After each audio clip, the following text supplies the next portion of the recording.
Uma boa noite a todos. Que a paz do Senhor Jesus esteja e permaneça em nossos corações. Meu nome é Adalberto Godoy, alguns aqui me conhecem, eu acredito que é uma boa parte, né? Trabalho no movimento espírita há um bom tempo e atualmente trabalho profissionalmente como terapeuta, né? Terapeuta holístico. O meu trabalho como terapeuta holístico é embasado numa técnica que eu e a equipe espiritual, na verdade, uma equipe, né, porque além de espíritos tem outros integrantes, nós desenvolvemos essa técnica e eu trabalho com essa técnica profissionalmente. Estou falando isso porque alguns talvez não saibam, né?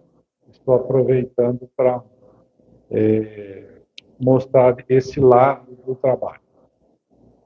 Mas hoje nós viemos aí com uma proposta de falarmos um pouco sobre autoconhecimento. Muito se fala na doutrina espírita, e não só na doutrina espírita, obviamente, sobre a questão e a necessidade do autoconhecimento. Por que é importante autoconhecimento? Né? O que é autoconhecimento? Imagine a história, que eu acho que todos aqui devem ter ouvido algum dia, a história do patinho feio, não é? Então, um ovo de ganso foi chocado, né, por uma paca. Aí nasceu um ganso, não nasceu um patinho. Então, esse patinho não sabia quem ele era. E ele, esse ganso, não sabia quem ele era. E ele convivia com os outros patinhos e ele não se encontrava ali. Por quê? Porque no raciocínio dele, na lógica dele, ele era um patinho. Só que ele era diferente dos outros. E isso foi gerando uma certa agonia, porque todos os outros patinhos ficavam ali brincando com ele, né? Fazendo brincadeiras, cutucando, que ele é desajeitado, que ele é grandalhão, que ele é isso, que ele é aquilo. Então ele viveu uma vida, até que se tornasse adulto, de bastante dificuldades nesse autoenfrentamento. Porém, um dia se tornou grande, ficou bonito, grande, na verdade até mais expressivo que os outros patos, e descobriu-se como um ganso. A partir disso, a vida dele mudou. Então, o patinho feio se tornou um ganso, e aí ele passou a gozar da verdadeira natureza dele.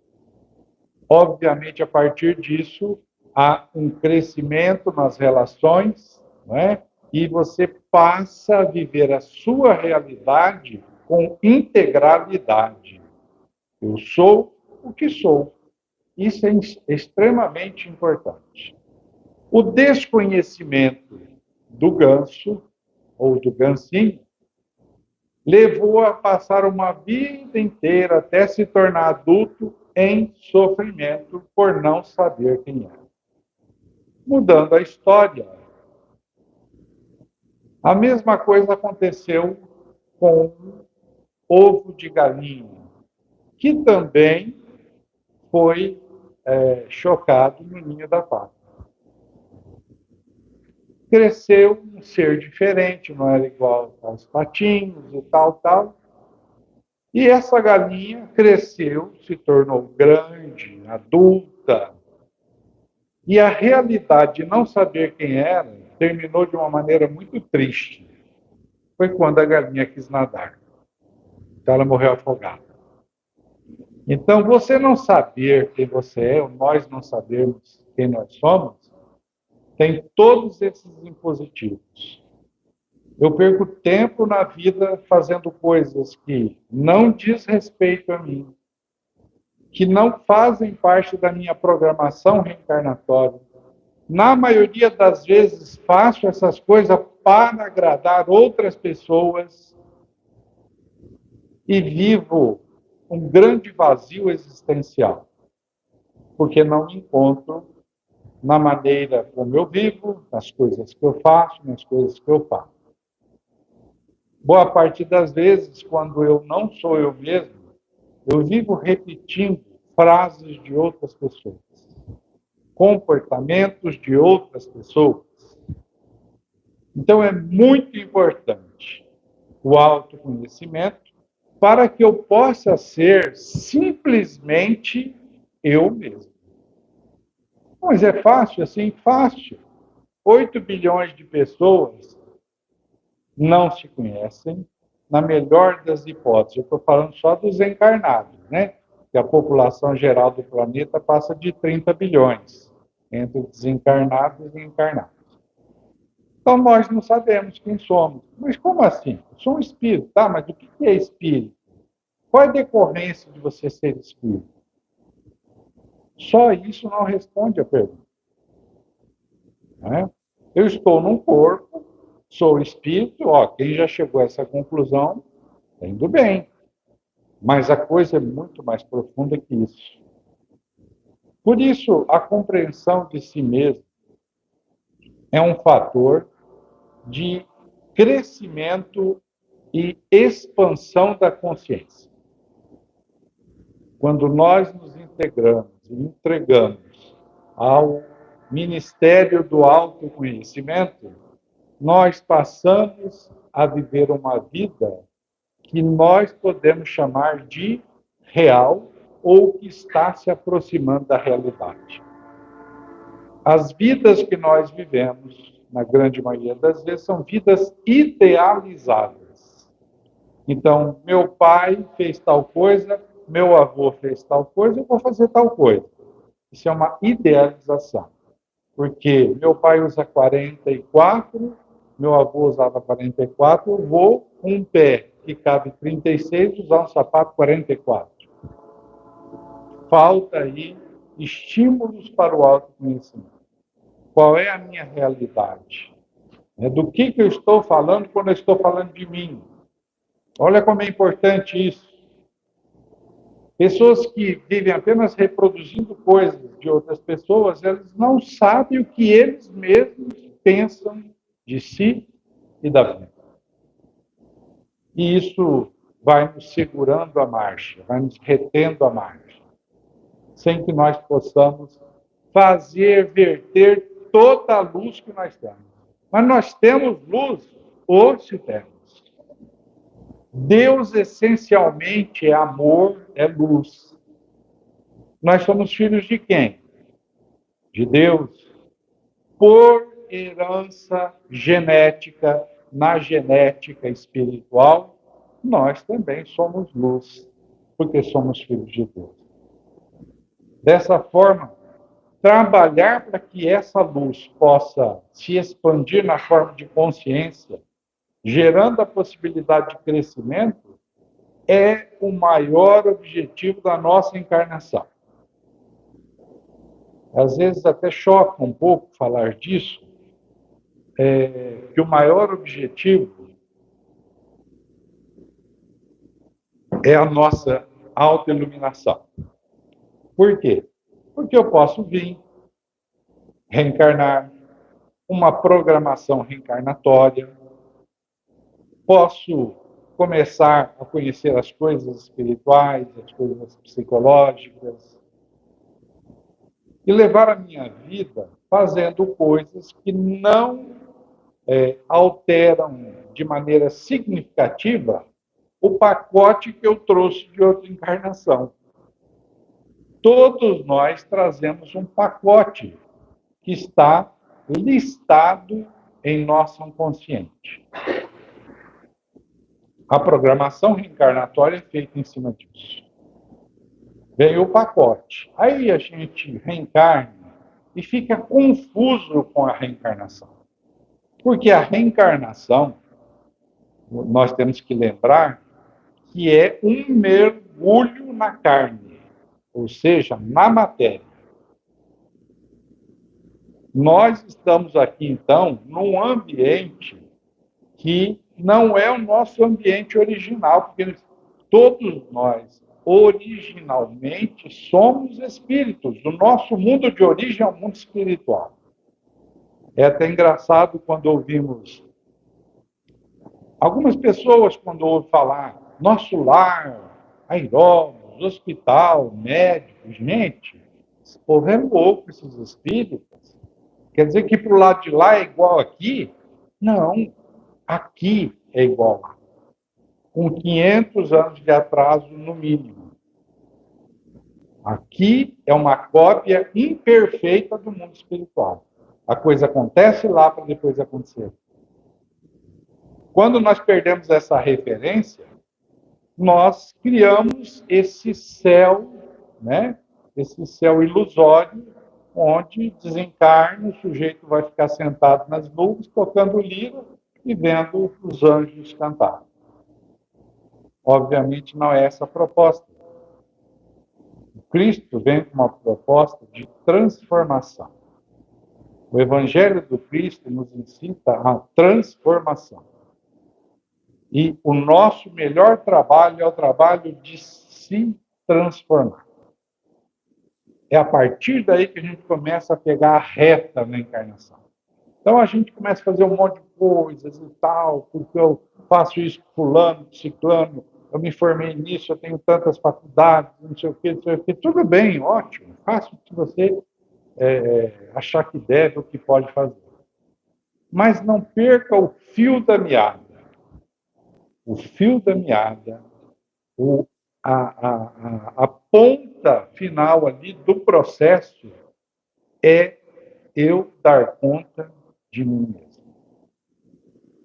Perdeu essa referência, a gente cria um monte de coisas que quando a gente vai apertar, só fica um bagaço e pouco suco.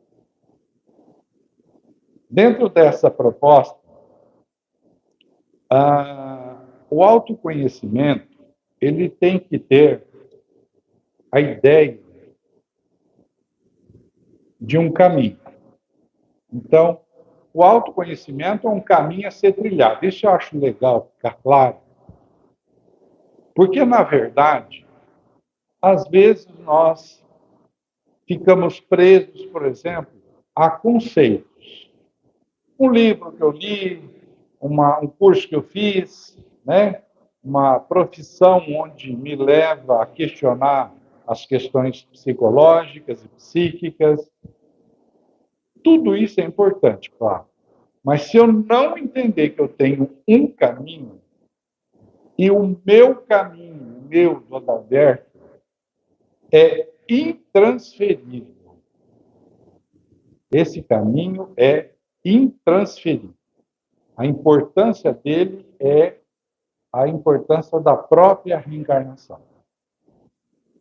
E como é que é essa história de caminho? Ó, o mundo espiritual, os espíritos que preparam a programação reencarnatória são espíritos altamente competentes. Possuem tecnologia de ponta para fazer a nossa programação reencarnatória. Tem conhecimento sobre nós que nós nem sonhamos, porque eles têm arquivos no mundo espiritual, onde estão registradas as nossas informações. Que, na verdade, esse arquivo é o nosso próprio inconsciente e lá tem a possibilidade de acessá-lo. Esses espíritos de alta capacidade programam uma reencarnação, porque cada um que vem com uma programação reencarnatória. Então, seria muito ilógico não existir um caminho na programação reencarnatória, entende? Seria pouco razoável que se juntasse um monte de espíritos, porque dá um trabalho uma programação reencarnatória, uma encarnação, gente. A gente acha que, eu não pedi para nascer. Não, não pediu mesmo, você implorou para nascer. Em lágrimas, para nascer. Dessa forma, quando vai se trabalhar essa ideia da programação encarnatória, é uma coisa extremamente complicada. Pare e pensa. O seu pai e a sua mãe teriam que estar reencarnados. Parece simples. Não, são dois seres.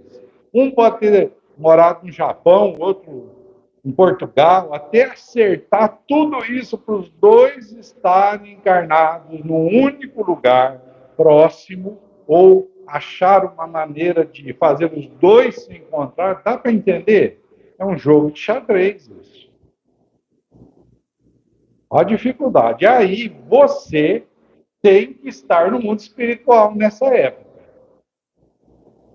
Aí, se você é homem, por exemplo, e você vai ter que passar pela prova de viver em família e ter filhos, a sua esposa, se ela tiver reencarnada aqui, já tiver uma certa idade, não vai dar certo. Você vai reencarnar como bebê, até chegar lá, provavelmente vai ter um desencontro de idades, né, de possibilidades. Então, numa distância não muito grande entre você e o seu parceiro, seja ele quem for, vocês vão ter que reencarnar próximo, né, um do outro na vida. Aqueles que vão ser seus filhos têm que estar desencarnados. Vamos parar aqui, né? O negócio é complexo. Aí o bonitão reencarna e diz: eu não pedi para nascer. É como se fosse como ir lá tomar um copo d'água. Né? Então pediu, implorou, pediu pelo amor de Deus, entrou numa fila, chorou, pediu a intervenção do seu anjo de guarda. Tudo isso para eu reencarnar, para eu poder viver meu caminho. Então, autoconhecimento não é uma questão de livros. Eu preciso, posso ler livros, devo. Não é uma questão de uma ciência psicológica. Não é uma questão de meditação ou de prece. Tudo isso é bom. Autoconhecimento é uma questão de achar o seu caminho. Achar o seu caminho que não está escrito em lugar nenhum. Tirem isso da cabeça, não está escrito em lugar nenhum fora de você. Não está escrito em lugar nenhum fora de você. Então, sou eu que tenho que revelar esse caminho. E eu não consigo fazer isso sem que eu possa me aprofundar em mim mesmo. Sem essa perspectiva, eu não dou conta de fazer isso.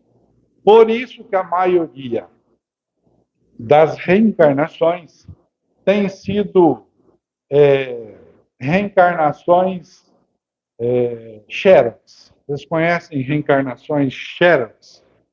Umas iguais às outras? São cópias uma das outras. Só para entender. Você faz uma programação reencarnatória. De 1 a 10. Vamos colocar aqui uma escala para ter noção. Minha programação reencarnatória vai de 1 a 10. A média humana é muito baixa. Muito. É tipo assim, muito baixa para o nível que nós somos, está tudo bem, mas para o que deveria ser atingido, não está bem. Lá em André Luiz, eles chamam de completistas e não completistas. Completistas são aqueles que conseguem viver toda a sua programação reencarnatória. Não completistas são aqueles que não conseguem. Só que eles não conseguem totalmente. A maioria absoluta de nós somos não completistas. E a média é baixa, de 1 a 10, a média fica em torno de 25, 30%. O que significa isso na boa matemática? Que para cumprir uma programação reencarnatória, às vezes eu preciso de 3, 4 reencarnações. Dá para entender como é que a coisa é morosa? Como é que ser anjo de guarda deve ser o fim da picada? Você ficar olhando o cara fazer as mesmas coisas, cair nos mesmos buracos, usar as mesmas justificativas durante 4 encarnações. É de chorar, né? Eu estou fora. Quero ser anjo de guarda de ninguém. Então, o autoconhecimento é um caminho.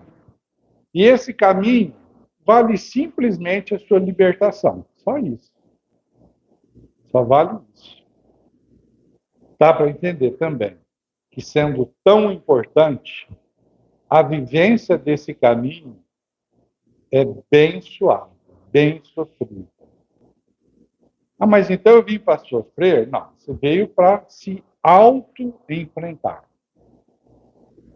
Você veio para lidar com você mesmo. E é difícil isso? Totalmente difícil. Disse um espírito amigo, uma certa feita, por um médium, outro médium, você é seu maior problema, porém, a sua única solução. Ninguém vai ser solução para você. Você é o seu problema e você é a sua solução.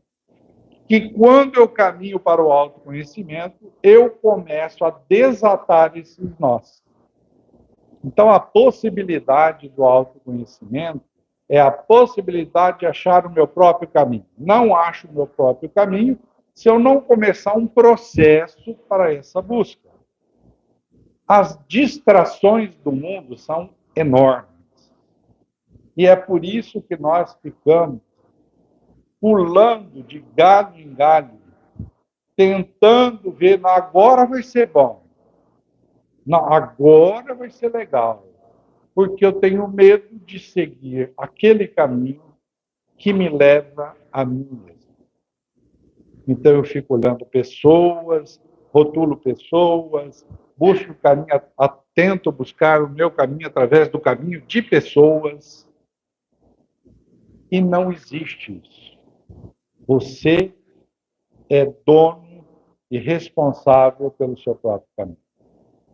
Chico Xavier, Divaldo Pereira Franco, fez uma das maiores obras, né, de assistência, beneficência, educação, terapêutica, em todos os sentidos. No sentido moral, no sentido espiritual e no sentido da dinâmica, da grandiosidade que ele fez. Chico Xavier não ergueu um tijolo a vida inteira. Ah, mas ele tinha que seguir o rumo do Divaldo. Ah, tinha? Por que ele não seguiu? Porque não era o caminho dele. Então, a qualificação do seu caminho vale a chave da cela. Quem sai da cela consegue caminhar e chegar a um lugar muito melhor, embora vai ser dolorido até chegar lá. Por isso a gente às vezes se perde, né? Aí nessa estrada, porque o processo evolutivo ele vem aí de milhares de anos. Todos nós tivemos centenas, milhares de encarnações desde quando vivíamos experiências pré-humanas. Então, nós estamos aí, encarnando, tal. Mas a ideia de que nós passamos a ter uma autopercepção, ela começou aí há, sei lá, 100 mil anos atrás, talvez, né? Há 50 mil anos atrás, nós já estávamos estagiando na razão. E anterior a isso, nós começamos já a entender que nós éramos nós, falando mais fisicamente, não psicologicamente. Quando nós éramos seres instintivos, quando nós estávamos mais tocados pelos instintos do que pela razão, nós, seres humanos, lá no começo, o Homo sapiens sapiens, nós vivíamos uma perspectiva de sobrevivência fisiológica. O que é a sobrevivência fisiológica? três coisas resumo. O indivíduo defende o seu território, o território onde ele se sente seguro com os que ele coordena. E é onde ele retira o segundo item, que é a nutrição de todos os tipos. Então, no território dele, ele cria um sentido de segurança e ali ele tira a nutrição. E o terceiro item é o quê? É a autopreservação e a preservação da espécie. Ou seja, são as relações, né, para a multiplicação da espécie. As duas coisas significam o quê? Sobrevivência da espécie e do indivíduo. Então, nós fechamos aí. A sobrevivência, nesse sentido, tem esses três pontos a serem colocados. A defesa do território, né, a nutrição e a perpetuação da espécie ou do indivíduo até onde é possível. Só que depois que a gente passa para a autopercepção, quando a gente começa a estagiar na razão, a partir daí, nós começamos a ter uma coisinha que se chama autoconsciência. Autoconsciência aqui, gente, eu estou falando também dentro do início dessa percepção. Não é essa autoconsciência que eu já estou falando aqui, da interioridade, mas é a autoconsciência de que eu sou um ser, né, de que eu sou eu mesmo. Ah, mas como assim eu sou eu mesmo? Ah, se você colocar um espelho e um gato chegar no espelho, ou um cachorro, ele vai começar a latir, porque ele não sabe que ele é ele. Está lá. Nós olhamos no espelho, nós sabemos que nós somos nós. Não vou brigar com o espelho. Muitas vezes a gente até faz isso de maneira indireta, né? Tipo, esse espelho é mentiroso, eu não estou gordo desse jeito, né? Eu não estou velho desse tanto, né? Mas é uma conotação de entender que a autopercepção tem esse ingrediente de autoconsciência. Então, a partir dessa época, o homem passou a ter um outro fator de sobrevivência, que é a sobrevivência psicológica, não só a fisiológica, mas a psicológica. Então, começou a manifestar essa imensidão de sentimentos e de emoções, e isso incomodava demais, ou de um jeito ou de outro, e o sujeito tinha posturas para tentar sobreviver a essa movimentação psicológica de emoções, sentimentos, pensamentos, e vai por aí. E aí nós chegamos onde nós chegamos, como estamos agora. Na nossa colocação para a noite, nós colocamos como objetivo apresentar algumas fases importantes que todos, não é absoluto isso, tá? É uma construção filosófica, né? Podia ser de outra maneira, tá? Mas é uma construção lógica. Então vale a pena a gente pelo menos falar do assunto, né? Seria o quê? Esse caminho que nós vamos encontrar, esse autoconhecimento, ele obedece a algumas fases. A primeira fase é a autopercepção. Se eu não me perceber, por exemplo, o cachorro acha que lá tem outro cachorro no espelho. Eu já sei que eu sou eu. Eu comecei a exercitar a autopercepção. Só que isso é o mais elementar da autopercepção. Aí eu começo a sentir as emoções, né? E aí eu começo a ficar incomodado. Eu começo o quê? A perceber as emoções em mim. Os sentimentos que são memórias, na verdade, memórias de significados, né? Eu dou um significado por uma coisa, eu gravo isso na minha memória, isso é a forma como o sentimento tem uma duração enorme no nosso psiquismo. A autopercepção, então, é o primeiro passo. Vou começar um trabalho de autoconhecimento. Então, deixa eu começar a me perceber melhor, né? Deixa eu começar a fazer perguntas para mim. Ah, o fulano veio e falou tal coisa. Ah, mas também ele. Não, esquece ele. Nesse momento você esquece ele. E ver por que você reagiu de tal maneira diante de um problema, de uma acusação, de uma briga, seja o que for. Porque o seu problema tem a certeza absoluta, não é o outro. Mas ele fez tal coisa, tá? Mas isso ele tem que resolver com a consciência dele, com o terapeuta dele, com o religioso que ele se abre, enfim, é um problema para ele resolver.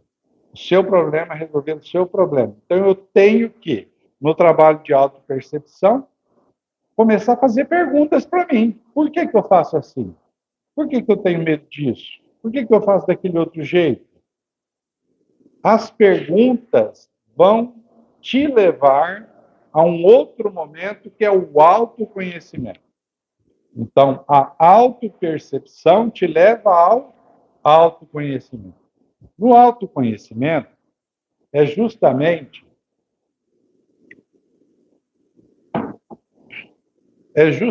o momento em que nós nos deparamos com algumas respostas, né? Ah, o fulano fez isso, tal, eu senti tal coisa, mas eu acho que a responsabilidade é dele, porque ele fez, aí eu paro. Não, pera, deixa eu ver. Aí eu vou entrando, né? A autopercepção vai gerando autoconhecimento. Aí eu falo, meu Deus do céu, eu não acredito. Isso que eu estou sentindo é ciúme. Eu estou com ciúme do fulano, porque ele tem um carro novo. Eu tenho ciúme. É para arrebentar, falar que é gostoso, autoconhecimento, um horror. Né? Você tem que olhar e falar, gente, eu sou um sujeito miserável e ciumento. Não, claro que esse autoconhecimento não pode te levar à culpa, porque é mais perdas, mas deve te levar à consciência, porque é ganho. Então você vai descobrir coisas homéricas sobre você mesmo. Vocês já assistiram? Tem uns filmes, talvez eu até tenha falado isso na outra palestra, não me lembro, filmes de terror, né?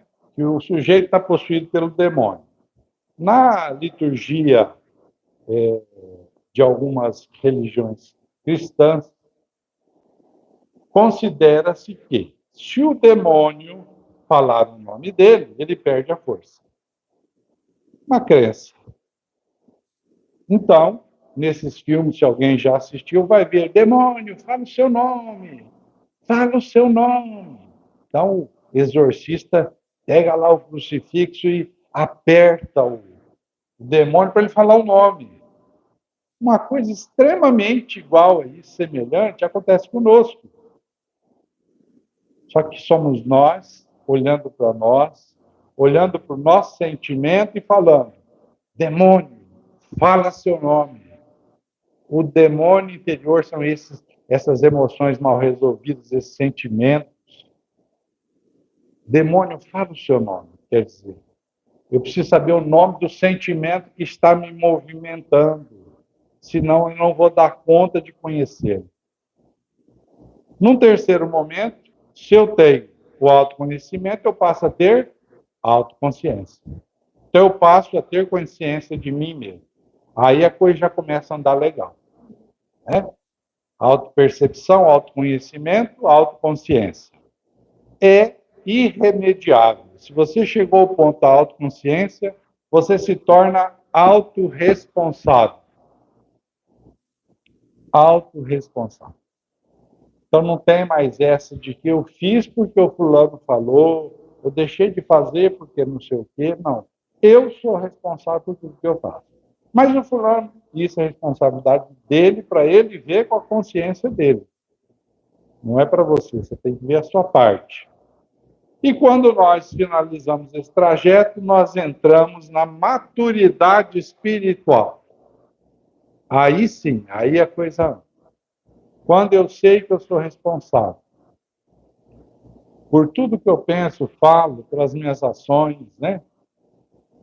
Quando eu incorporo essa responsabilidade como um objetivo de vida, acabou aí, a coisa vai andando. aí eu já estou no meu caminho. Então, esse caminho não tem a ver exatamente eu vou fazer tal coisa. Não. Eu vou fazer esse trajeto para dentro de mim e automaticamente, ao fazer isso, eu me encontro com o meu caminho. Porque é simplesmente isso que eu vim fazer aqui.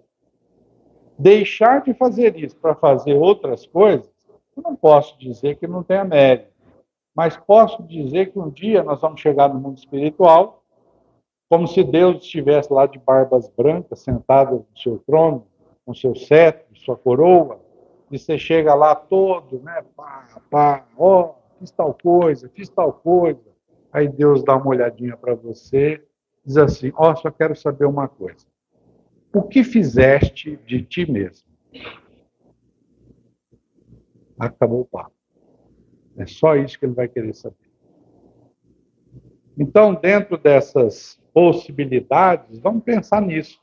O que nós estamos fazendo de nós mesmos? Como é que tem sido o nosso mergulho interior? Essas fases que eu citei são fases que facilitam o caminho. E nós temos que, em algum momento, acordar para isso. Porque haja anjo de guarda para ficar correndo atrás daqueles que ficam só repetindo os mesmos erros. E haja obsessor para levar a culpa de tudo o que a pessoa faz ou deixa de fazer. E eu não estou dizendo que eles não estão ali, estão sim. Mas a responsabilidade, a autorresponsabilidade é minha, não é deles. O trabalho deles é testar se a gente é autorresponsável. Por isso que eu digo que quando a gente cai numa deprê de culpa, né? Fica ali pessimista, não sou ninguém, não vale nada. Para, cara, você vai desempregar o teu obsessor. Esse é o serviço dele. Esse é o serviço dele, entendeu? Te detonar, falar que você não vale nada, tal. Você não precisa de ajuda nisso. Ele vai fazer. Então, dar esses passos fora de nós mesmos é o caminho para que nós possamos ir para dentro de nós mesmos. Agradeço a todos pela paciência de me ouvir. Faço nesse instante, uma menção ao livro, né? Corrente de Restauração Integral, que é a técnica que nós desenvolvemos, eu e a equipe Regenera Psi, que é uma técnica terapêutica. O livro não está à venda, porque, de acordo com a orientação da equipe, quem faz, né, o curso passa a ter o livro, para que seja bem utilizado. Né? Terça-feira agora, dia 5/3, eu vou estar fazendo uma live. Se você entrar no meu site, você vai ver o endereço para você ver a live. Meu site é www.adalbertogodoy.com. Meu site é www.adalbertogodoy.com. Entrando lá, tem um caminho para você participar da live. E vou estar lançando o meu e-book, que é um e-book preparatório para quem vai ou quer conhecer a corrente. O nome do e-book é Corrente de Restauração Integral, o portal para a autoiluminação. Então, terça-feira, se vocês puderem, tanto assistam como divulguem, né? Pode me ajudar bastante e a divulgar esse trabalho todo. De maneira geral, agradeço a todos, que nós possamos ter uma boa semana. Gratidão. Namastê.